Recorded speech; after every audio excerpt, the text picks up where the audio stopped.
So hi and welcome this evening. We are really thrilled to be able to bring you the next in our series of collaborative webinars with Fertility Network UK and Chana. And this evening we're talking about fertility in the workplace, something that is really quite a hot topic, and we're really looking forward to sharing some insights and some ideas, both from a practical and professional perspective, as well as from the patient perspective. And I have two very well-placed individuals to do that here this evening, and that's Anya from Fertility Network UK and Dr. Romy Schulman from Chana. So thank you both for joining me this evening. Really grateful.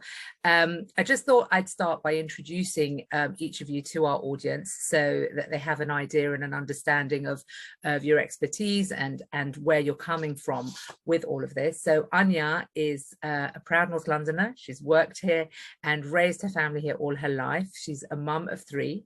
And I know that she also has a little dog, so you might get an introduction as well. She is no stranger to fertility treatment and adoption, having first-hand experience, and therefore is a campaigner for both these issues and has spoken out both locally in North London, but also nationally, and is a very strong campaigner for better support for couples and individuals who are going through these processes. And she's worked for over 15 years in fertility clinics and is also a senior member of the national fertility charity Fertility Network UK, a charity that we are very proud to be associated and to be collaborating with. And she's really very passionate about supporting those affected by these areas. She's incredibly proactive. She's also involved in local government, has had much interaction with members of parliament, so I'm not going to say too much more about that, but it's really a real pleasure and a privilege to finally actually get to do this with you, Anya. So thank you so much. I'd also like to introduce to you Dr. Romy Schulman, who I had the pleasure of sitting across the office with. Romy is our clinical manager. She oversees Chana's multi-skill team of 20 professionals who run Chana's therapeutic services. She meets with many, if not all, of Chana's new clients, and she will ensure that they receive the best and most appropriate level of support, whereby we're providing couples with a bespoke package of care consisting of experience with fertility issues. She's an existential psychotherapist, a member of the British Psychological Society, and also has a doctorate in psychological counselling and counselling psychology. She has a lot of experience, over 12 years of working in mental health field, both in the NHS and in the Jewish charity sector. And we're really very grateful that you're going to be talking about the issues of fertility workplace, really firsthand from the patient experience, from all of the people that you meet that are coming in to use Chana services, and really talking about the emotional support that they need and how that can really have an impact on a more positive outcome during their experiences.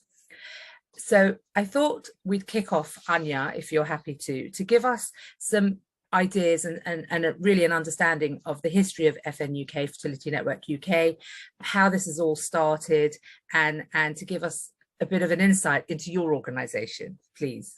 Yeah, fantastic. So we're the national charity for patients facing fertility struggles, so representing all regions in the UK. We've been around for about 20 years now, and we offer a wide range of supports and services, right from going into universities and talking about fertility struggles to students, right through to supporting people in the midst of treatment, and then helping people once treatment ends to look at other options or living without children. So we offer sort of a wide range of umbrella services.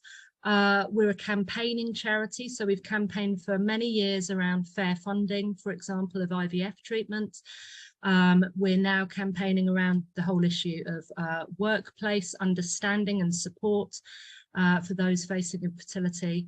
And that aspect of our work really began many years ago up in Scotland, when we were approached by one of the country's biggest unions Unison, who wanted to pass a motion, so a statement of intent within all the local authorities to really register that infertility was a medical condition and not a lifestyle choice. And so we worked with Unison and we had this motion passed throughout Scotland, and it was a really positive move. And then this work has sort of simmered away for quite a few years, but I would say it's really, really taken off the last couple of years. I'd say that's very much off the back of much better comprehension around mental health in the workplace, and all the fantastic work that's happened around the menopause. And I think because of that, there's a real appetite and understanding of the need for support for colleagues going through fertility struggles in the workplace. So we're working now with many different organisations. I'm sure I'll go on to talk about it. But yeah, it's been a long process, but the last 2 years have really seen massive growth, and we're very excited about the next steps. That's amazing. Thank you for setting the scene. So I'd really kind of like to delve into a little bit more deeply with you the Fertility in the Workplace initiative, because I think that for those of us in the sector, of course, we're very familiar with it, but I'm quite sure that there's many of our service users and other individuals or couples who are going through the fertility journey who are not familiar with this very important initiative. So I wondered if you could really sort of give us a little bit more information about the initiative, and also to give us some idea of what are the goals and the targets. You know, how does this actually work in real life, if you like? Yeah, so the work is always focused around the organisation in front of us. We don't just have a one-size-fits-all. We meet with the organisation, hear about where they're at and what they want their next steps to be. And we're working with a really wide range of organisations, from local authorities. We worked with the GLA to really well-known brands like John Lewis, PepsiCo, that kind of thing. So really big international organisations, big national organisations, and just very well-known organisations. So that's really positive and exciting. I would say the majority of the work that we do is around a lunch and learn session, where we'll talk about the realities of infertility and what that looks like, what it's like to go through treatment, and then look at some of the ways that workplaces can explore supporting their teams. And we stay in touch with them. As the national charity, we are there for ongoing support and help and resourcing. So we stay in touch. We'll often do follow-up sessions with managers, follow-up sessions with specific topics, such as being a single woman in the workplace, or same-sex fertility treatment. So there's lots of different ways that it can go, but the idea is very much that initial contact is the start of ongoing relationship and support. And we're really pleased and proud of the work that we've been doing. I think it's been very positive. I think that's really, really brilliant. And I wondered if you might sort of go and give us a little bit more of an understanding in that, are you approaching organizations, or are organizations approaching you? And if they are, how does that look for them? You know, are they paying you for your time? Give us an idea. Yeah. Because, you know, I'm hoping that somebody's going to be listening to this and think, actually, in my workplace or in my company or my industry or wherever it is that they haven't given this any thought, and this I'm hoping might prompt them to think about it. Yeah, well, the reality is that actually there'll be many more people in the workplace than we realise that will be facing these struggles, or at least supporting someone going through it. So it's really important for workplaces in terms of not just one-to-one support for staff, but actually in terms of overall efficiency for a workplace, that we address these issues and make sure they're being dealt with as properly and as efficiently as possible. So it's really useful for every single workplace to start looking at this as an issue, statistically alone. And then, you know, there's a wide range of different ways that we can support and resource. And, you know, it really is that commitment long term to helping and supporting each organisation. Fee structure, we've really tried to keep the numbers down so that we're accessible for as many people as possible. We have a suggested fee for a lunch and learn session and then subsequent follow-up sessions. But we're also aware of places like local authorities, for example, that really may struggle with paying the one-off fee. And so we've suggested a donation only in that case. Our goal is to work with as many people as possible and to really equip and support as many places as possible. So we've worked hard on that. That's amazing. So it's really sort of about spreading the word as far and wide as possible. And are you able to do this on an ongoing basis, or is it sort of a one-off? You go in, you deliver a lunch and learn, and then they've got to kind of get on and do? No, my ideal is always that they're then networked into us. So for example, HSBC and Auto Trader we've worked with for about 2.5 years now, both of them, and we started off with that initial lunch and learn, and then we've done top up all along the way. So we've done various sessions, we've done podcasts, we've done training for managers, for mental health first aiders, etc. So no, absolutely not. My ideal is always very much that we go and do that initial and then say, right, where do we want to take this? Right, that's amazing. That's amazing. And I was wondering, because we're talking about workplaces, some very, very big, well-known companies. Is this directed at employers only? No, the initiative? No, everyone. So we just ideally start with an all staff training, and then we can focus in on managers, we can focus in on mental health first aiders, on specific groups internally. But the idea is very much that this covers all staff, all managers, all levels, because it's applicable to everyone. And do you feel that there's been a shift in the people that are approaching you? Do you want to tell us about some of the people that are approaching you? And also I'm quite interested in the sort of the differences between how employers are approaching this as opposed to, or in comparison to, how the employees are approaching this. I mean, I think the reality is it is often an all staff training initially, and that then means that everyone's involved and everyone's a part of this discussion, and then we can branch off to managers. And the managers sessions, I really love holding those, because they're much more informal, they're much more about troubleshooting and giving people the space to work through some of the issues. So the managers know that once they've done some training with us, again, we are there as that support going forward, and that's really important to us. Different organizations that we're working with, again, we haven't reached out to them, they're reaching out to us. But for example, Barclays, John Lewis, PepsiCo, Ofcom, about 3 or 4 different local authorities, hospital trusts, huge variety of people. And then, I did a lovely training session the other day for St Martin's in the Fields, and one of their wings of the charity. And we really don't mind who's in front of us, whether it's a webinar for 2 people or whether it's a webinar, which I have done for internationally for several hundred. It doesn't matter. We just want to get the message out.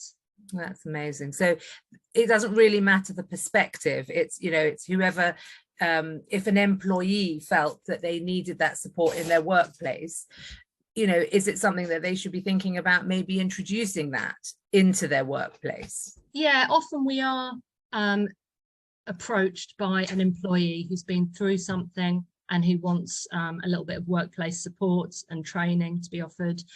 So I think that's been a shift. Actually, a few years ago, it was nearly always an employee would suggest to us that they get some training for all staff. They'd then approach the HR manager. So it was bottom up. Whereas now, actually, we're getting more managers reaching out directly to us because they've heard about the work we're doing. So I think that has been a shift, and it's a positive one. But we're really grateful to all the many, many employees that have reached out to us over the years and just said that they need some support from us as the national charity. We will always be there for them. That's amazing. So thank you, because it's really set the scene for the conversation. And I want to sort of obviously bring Romy into this, but I'd like to do so by first sort of putting this really into some context, because as you know, we are a Jewish charity and we support members of the Jewish community, which is obviously you know, a smaller group than yourselves, but at the same time we are very, very mindful of the fact that fertility issues impact on people irrespective of what their background is, irrespective of where they come from, what they do or do not believe in, what they observe. It's absolutely across the board. It's going to be, unfortunately, a great big struggle, whoever you are, and we are absolutely mindful of that. But what we are aware of, and you know, really sort of being very clear about the fact that it's the same no matter, it's unfortunately indiscriminate. But what we are very much aware of is that when you take certain groupings that have very specific cultural and religious needs, then there are often extra levels of complexity. And that's one of the things that we are seeing at Chana within our grouping, where there's an enormous emphasis on family, there's an enormous emphasis on the religious holidays, on the Sabbath observance. And I really would like to bring Romy in on this, because obviously she is the first port of call for our service users when they're coming into the organization. And so she's really looking at sort of two aspects. One is obviously what is their requirement in terms of their reproductive health, their fertility needs, but also within the context of their religious observances and the complexities that come with that. So Romy, if I could really ask you to sort of, have you got something that you want to introduce on that point, and you know, explain really the things that you're seeing from the service users that you're meeting? Sure, thank you very much. I think that you have already introduced it very well. And I mean, cultural background is going to have a huge impact on any kind of emotional challenge or mental health difficulty that anybody's going through. And it always has to be taken into account. And exactly as you say, Veronique, you know, some of the things that we discuss now are not only going to be specific to the Jewish community, but because we are speaking just from that perspective tonight, and clients that come to our charity, I'm going to be talking a bit from the Jewish community's perspective. And I'm sure that there's similarities with other cultural groups as well. But we know that there is a specific focus on family and on having children within the Jewish community, and also in many parts of the community having big families. So it's not only about having one or two kids. Sometimes it's often about having lots of kids, and it does put an extra element of pressure on the couples in our community. And within the workplace, and we have couples who are working full-time or even part-time, there is already a requirement in terms of people who are observing the Jewish holidays, and also Sabbath for couples who observe Sabbath, which is every week on Friday evening and Saturdays. Okay, you're still there. Just checking you hadn't lost anybody. Part of the requirements of observing the Sabbath and Jewish holidays is that we're required to do no work from when the sun sets in the evening to when the stars come out on the following day, and sometimes that's actually 2 days. And we have quite a few of these festivals that fall across the year and most of the time don't coincide with other holidays or time off. So this means that for people who are observing these festivals, we need to request time off from our employer and already take that out of part of our holiday package. So we are already shorter on leave left over. And we know that requirements for fertility treatment can mean that a lot of time is needed to be taken off work. When a couple's going through an IVF cycle, for example, they're going to be, sometimes the female partner needs to be scanned, have scans every 2 to 3 days for 1 or 2 weeks. And this does require a lot of time off work.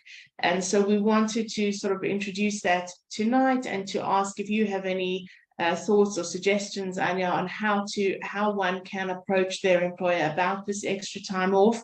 Are there sort of employee rights that we need to know about? And can you suggest how couples could approach that difficulty?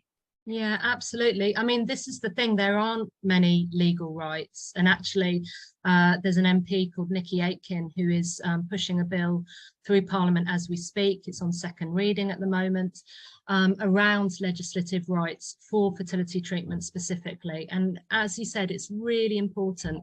We estimate between 8 to 10 flexible working days are needed, with 2 full days off, obviously, per IVF treatment cycle. So we're talking about a huge need for flexibility, many clinical visits. So it's really important that the individual employee is not having to, keep reasoning with the manager. So I'd say to start that conversation right at the start and to frame it within a medical necessity. Really don't be pushed into this concept of it being a lifestyle choice. So it's a medical necessity to go through treatment, and giving that confidence to a person to say that is really important. We then have lots of fact sheets that they can download and use to describe what's about to come up and how that might impact them in terms of medically, in terms of the hormones, the treatments, let alone the juggling time off. So I would really try and be as factual and information based as possible with the managers, give them the tools to help you. Clinics very often will provide an overview of your fertility treatment coming up, and that can be a really good way of starting to look through and plan together how best to go through treatment and keep working. I think what we hear on the ground is that at times more and more increasingly managers are sympathetic, but you do hear of times when managers struggle to understand why this matters. And it's really important that we sort of help them. We're happy to go in and do training, but we do unfortunately hear from time to time stories about it just being very, very difficult, almost impossible for people going through it. But if you can, right at the start, work together, see it as a joint project, I think that can be really, really helpful. But it's not easy. It's a very emotive topic, and we understand that at Fertility Network we will do everything we can to help. Thank you. That's all very, very helpful. And I think that following on from that, maybe part of the difficulty with that is that it's ordinarily it's such a private thing, and it's such a private process that people don't often want to talk about or to make known. And that comes up often in the therapy room, that couples are sort of pushed to discuss these things with their employer, where actually in any other circumstance they wouldn't be sharing any of this stuff, and they don't want to be sharing it with anybody, often not even their family or siblings, or so it's an extra difficulty, I think.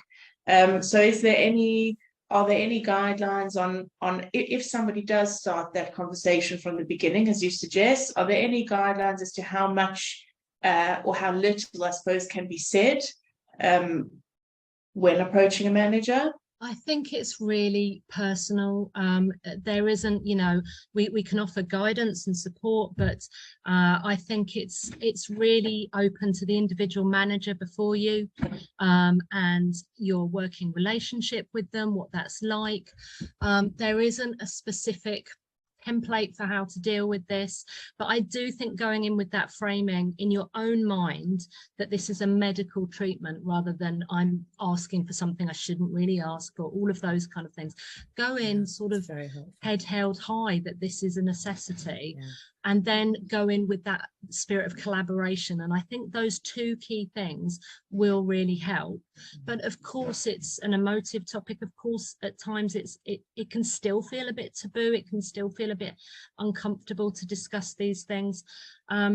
You don't have to overshare it. You don't have to tell too many people, but I do think for your own ease to tell maybe your line manager and maybe one other is really useful. It's about what's going to work for you though, and there's no hard and fast rule with this. I think there's so much concern when we're looking at the workplace, when people, as Romy says, this is such an intimate part of people's lives. They would not normally share this information with anyone, least of all their managers. Everybody's always concerned about how do they think that this is going to be perceived about their commitment to their work, about their commitment to their career, about their hopes and aspirations of climbing up within departments or climbing up within their accreditations and promotions and all that sort of thing. And there's always the fear. And I think this is very much a mainstream issue that we've discussed before, Anya, that people are worried that if they share within the workplace, whether it's with colleagues or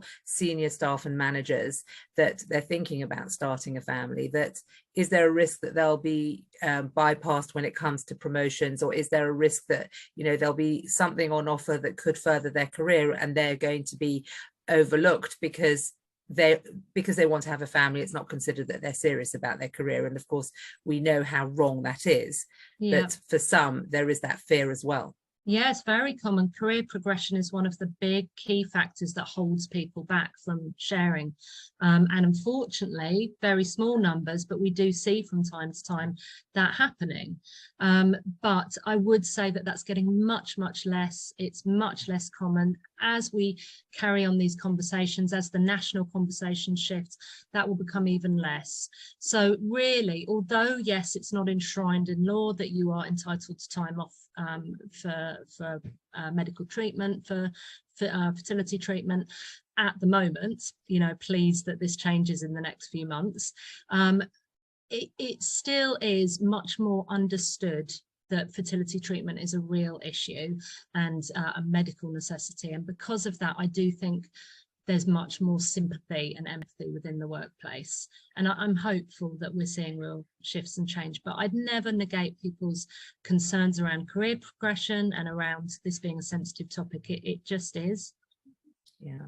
Romy, I wonder whether you might want to share with us some of the experiences that you've had with people who have really struggled with this within the workplace, but also in terms of the way that some of our community members choose to work, actually not because of fertility issues, but just because they generally feel more comfortable staying and working within the community to avoid some of the issues that you were talking about before, the having to leave work early for the Sabbath and constantly be making time up for that already, and then to have to make up more time. So there are some that have created strategies around that, and maybe you'd like to share that. So I think exactly as Anya has shared, that it is often very dependent on the type of manager that somebody has. But what I can say is that there is always so much anxiety before actually going and approaching the manager. And that's often a topic in therapy that, well, certainly I as a counselor and probably many of our therapists on our team have been through, will talk through with the clients, talk through their anxieties and talk through how, to prepare in some ways to have that conversation with an employer and just to reassure them I mean, as you say, there are no specific rights, but just, to reassure them that they are entitled to ask for this time off and it is, that it's a conversation that is worth having for them. But I think something that comes up particularly with our clients is that oftentimes people are working within community organizations. So some of our clients, for example, who are teachers within Jewish schools or within different charity organizations or whatever within the community, that often there's going to be a much bigger overlap with their colleagues also being their friends or people that they might see at synagogue at the weekend, and sharing their personal experience in the workplace also inevitably means that they're sharing them with this potentially wider circle. If that's not, there's always anxiety that might not be kept confidential, and would it be sort of spread within the team? And these are extra, it's an extra layer, I think, of worries when someone's working within a closer knit community. So that's definitely something that comes up. I don't know if there any further thoughts on that. But my only thought is, obviously at the moment there aren't many legal rights in treatment, but also just to really emphasize that there are legal rights post embryo transfer. So I know this is an unknown thing by many people, but once the embryo is implanted, you're legally counted as pregnant and there are maternity rights. So that's, again, it's not just worth bearing in mind, but also it should add weight to that whole concept of why this matters and the gravitas of it, that this is a medical situation and therefore there are rights around it, and it is at a specific point in the treatment cycle, but it is there. And so again, that should give people confidence that this is something very worthwhile and that you don't go in apologetically, you go in with that medical framework. Yeah, that's very helpful. Thank you. That's really helpful. Thank you. That's really, and I will say also, just add on a positive note, that actually most times in my experience with clients, once the conversation has been had, the feedback is that the conversation's actually gone really well. And I think most people, most employers, managers will be sensitive to the fact and try to help out where possible. So I think that's encouraging to anybody listening, that most of the time that conversation goes very well and it's helpful. And maybe, it's like a lot of things, the anticipation is worse than the actual event, but having someone like yourselves in both cases, in both of our charities, having somebody to almost rehearse that with and go through and discuss it and almost have it sort of very clear in your mind what it is that you want to say. And as you said, Anya, not being apologetic about it, but sort of going in proud and, clear and calm. But having that possibility is a really important step and probably very, very helpful ahead of those conversations. And hopefully, as you suggest, Remy, they're going to go better than anticipated. I wondered, Anya, if I could go back to something that you'd mentioned before, and that's really sort of policies, because I understand obviously that there is no legal framework just yet, and hopefully we'll have this conversation in the future and that will be very different. But I wondered if a company or a workplace has or doesn't have a policy, how do employees know about that? That's a really interesting question, and again, very, very dependent on the organization. I'd say the majority don't have policies at the moment, but we have seen a big increase in companies not just contacting us for help with the whole support structure and training, but actually getting policies implemented and then really shared to the whole of the staff team. So what we like to do, ideally, absolute ideal case scenario with an organization would be to do training and help with policy creation and then implementation, so that there's this sort of overall structure that's being put in place, so that there's the training, there's the cultural shift, but then there's also the practical implications, plus looking at any reasonable adjustments that might need to be made within a workplace. But it varies massively, and as I said, I'd say the majority still aren't implementing policies, but it's getting better. The key thing is that people know about them. There's no point having a policy and then no one knowing about it. You have to make a really robust policy saying what the entitlement is and then share it. But I think it's something to be incredibly proud of. The organisations that we've worked with in helping create a policy, and then we've done a launch of that policy, that's something to be really proud of as an organisation, because it's saying loud and clear that we hear our staff and we're here to support them. So I think that works really well. And ideally, that's what you want. You want that wraparound care. I wonder whether organizations that have taken the time and trouble and care to formulate these policies are probably more likely to be proud about it and to make it known, rather than those that haven't yet had the opportunity to think about it or the need hasn't arisen. And I'm thinking especially in very small organizations, you've mentioned some very large organizations, but there's also going to be very small environments where there aren't a lot of employees, and therefore it's less likely to have come up in the past, or that whether it's a predominantly male or female work environment, different environments there, whether the opportunity may not have arisen just yet. And it's really, I suppose, our task to encourage people to talk to the employer about doing, putting the message out there as well. Yeah, absolutely. I mean, we've worked with tiny organizations as well. We've worked with really big ones, and we've worked with much smaller, like a small legal firm. It really doesn't matter to us. I think there maybe are challenges with various sizes of organizations on different levels. But yes, absolutely. The key thing is an engaged and committed community and staff team that really want to make a difference, and acknowledging how common this is. We know the stats: 1 in 6 heterosexual couples, plus single women, plus same sex. We're talking about huge numbers of the population. So even within quite a small organization, I would not at all be surprised to see some people facing it, or at least supporting people going through it.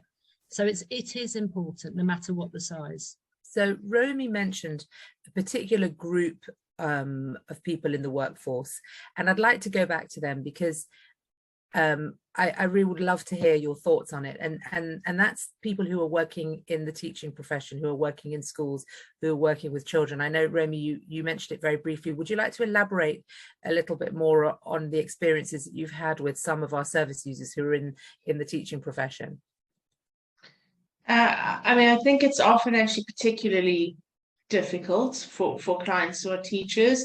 I think maybe just by nature that there are a lot of female colleagues in schools, and a lot of difficulty around teachers around them also falling pregnant, taking time off, and of course being around the children, which I think teachers love their profession and they love being around children. So I don't want to add my own kind of shouldn't add my perspective onto that, but it is something that I'm aware of. It might come into the difficulty of it, but just about that community aspect, that a lot of the staff will know each other, and that has an impact on how a woman might feel, female teacher might feel in that environment.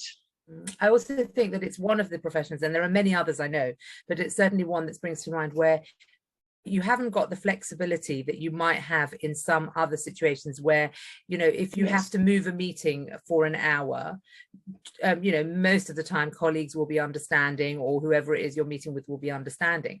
When you have a timetable, and that doesn't, I'm not saying that other professions don't have timetables, of course they do, but in a school in particular, whether it's a primary school or a high school, there's usually quite a rigid timetable, and there's also sort of very specific times when you can and can't absent yourself. The expectation is you have school holidays, and therefore that's when you can be absent, and you can't be absent any other time. And I wondered, from both your perspectives, if Romy, there's anything you want to add on that, but then also Anya, what advice or thoughts could you add to that? Because there we can expect and hope for flexibility from employers, and I think certainly from what you've said this evening, it's really quite encouraging how many are really willing to be supportive and flexible, and we have to be really appreciative of that, and more people coming on board. But there are some areas where, with all the goodwill in the world, I mean, we see teachers all the time facing this as an issue. I'll never forget, I think I've said to you previously, running one of the support groups, and it was quite a large group of about 20 people. And honestly, about 80% of them were female teachers. It was ridiculous. And it was one of those times that you think, well, I guess demographic wise, certain age group, etc. It wasn't to be surprising, but it's a very hard environment. You've got, that natural inclination to be with children and to be helping children, and then that can make fertility treatment very bittersweet. You've got the inflexibility of the working environment. You've got the high pressure, high stress states. So there's lots of nuances to the teaching profession and going through treatment. And it's certainly an area we want as a charity to do some specific support around. Again, maybe speaking with the unions about how they can best support and help teachers and head teachers to realise how important this is. But again, it does go back to that concept of this is medical treatment. This is not you taking time off because you fancy a bit of a break or you want flexible working hours. This is, you've ended up having to go down a medical path, and this is your option. And I do know lots of teachers that save up their treatment for the summer holidays, and they do it like that. But ideally, what we want to be working towards is that you're not having to do that, that your summer holiday is not being used for IVF treatment. So it's really hard. We've got a lot of work to do in this area, I think. Well, we'll watch this space and be there to work with you on that one. I think that it's really an area that we're acutely aware of, that is a source of much struggle. I wondered if I could change tack for a second, and really it's a very practical question that we know worries service users, and I'm sure that this is a universal concern. People who are having fertility treatment will often be taking medications that are temperature sensitive, that they just can't leave it in their handbag kind of thing, and they can't just sort of swallow it quickly with a glass of water. And some of these medications, they need to be taken at very, very specific times. They need to be stored in very special ways. And I wondered if you had anything that you might shed some light on for women who are using these medications and trying to stay in the workplace. Yeah, absolutely. That's part of the training that we do, is looking at reasonable adjustments. You know, is there a fridge that's private? Is there a room that they can go and self-inject in? We really have to move away from this concept of injecting in toilets or really horrible spaces. You know, we need to be acknowledging that how common this is, and how many people it affects, and therefore having the space for this kind of thing within the workplace. And some of those reasonable adjustments are specifically around medication, self-administering, the ability to take a phone call from a doctor's at last minute, all of those kind of things, and having the privacy to do that, I think is really, really important. So we always talk through with all organisations, what are the reasonable adjustments that are needed and how can you provide that? That's really helpful. And so that's actually a part of the training from the go-get, which I'm sure will make the individuals then a little bit more comfortable to be able to talk to their employers about it and ask for these spaces. I think that's very helpful. I wondered, Romy, if there were any other perspectives that you wanted to add, or anything that you wanted to sort of include in the thoughts that we have about the fertility in the workplace for our Chana service users. Well, I suppose one thing that's sort of come up for me just from hearing Anya speak is that I'm just thinking that the fertility patients or clients themselves, knowing about all this progress, can actually really be tremendous agents for change in this, because if they are in an environment where they feel nervous to approach a manager, or whether they've had a good or a bad experience with their own treatment, they, you know, knowing now that they can actually approach their employer and suggest that they bring you guys in to do some training and to be an agent for change and to make things easier for colleagues, for themselves, or, you know, for colleagues and people around them, which I think is really a huge takeaway from this conversation. And I think it's something that I'm probably going to take forward to our team, and, you know, to let our clients know that actually this is an amazing resource that they can approach. And just for, you know, for tips from my side for anybody listening is or watching rather, that, you know, reach out to Chana. You can reach out to Chana and reach out to support organizations. Certainly at Chana, you know, being set up with a therapist, I think, or support workers are called in our team, can really have a tremendous impact on somebody's journey, because it is, as you've spoken about tonight, it is just that voice of acknowledgement and encouragement, and having that support and that the space to talk through all the fears and anxieties, to put everything into perspective, and to give that confidence and encouragement that actually this is something that they should be entitled to and should be able to speak confidently about, and to be there on the other side of those conversations as well, to hold them with the aftermath, and just to talk them through, to walk them through their treatment and to be there. I think the therapy space really offers a lot to the clients, just to have that support. And obviously from the medical side, Veronique, you leading out the scientific side of our team, just gives such an important support on the side of, any kind of medical questions or medication questions. Sometimes it might be a little bit difficult for someone to get hold of their clinic and they have an urgent question, and we can support with that. We can be at the other end of the phone. So that would be my tip, would be, to encourage people to reach out to support, to certainly to Chana, to Fertility Network UK, and to make use of the amazing resources that are out there that are making these huge changes for these couples. Thank you so much. Thank you.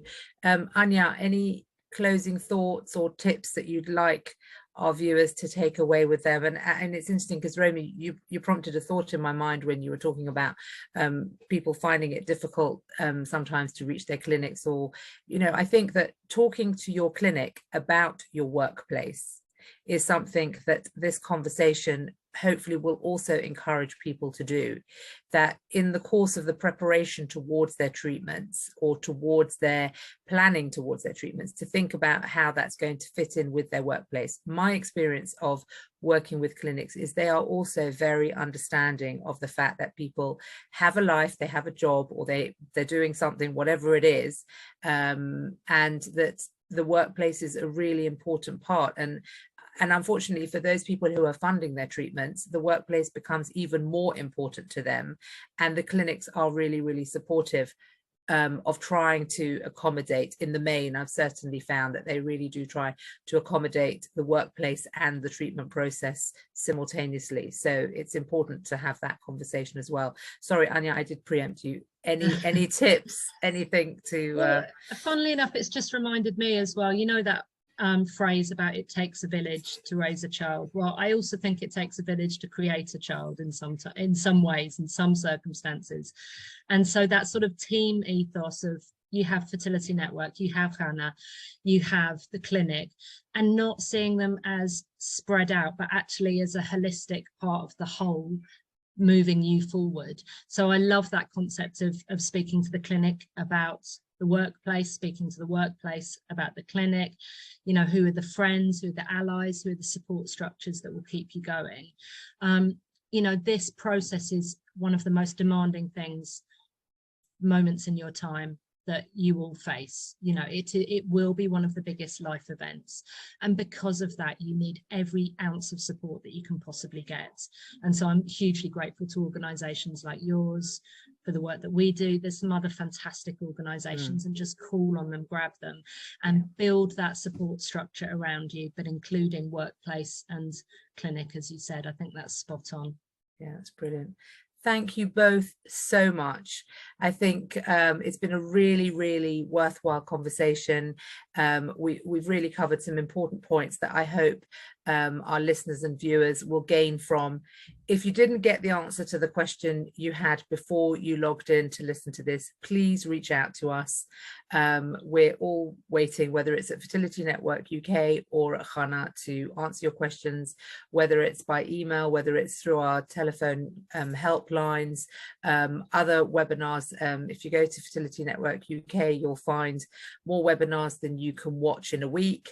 If you come to Chana, you'll find one or two as well. We're really on hand to try and inform and support, so please be in touch with us. And I really hope that, firstly, to thank both of you, but also really hope that you'll indulge me again sometime in the future, and we can come back and have a look again and see what's changed and the progress, because I'm really hoping that by having this conversation it pushes progress forward and makes people more able and encouraged to have these conversations. Yeah, always. Fertility Network, we will always just have such joy working with you. So count us in. Brilliant. Thank you very, very much indeed. Thank you. Take good care. Bye for now. Thank you so much.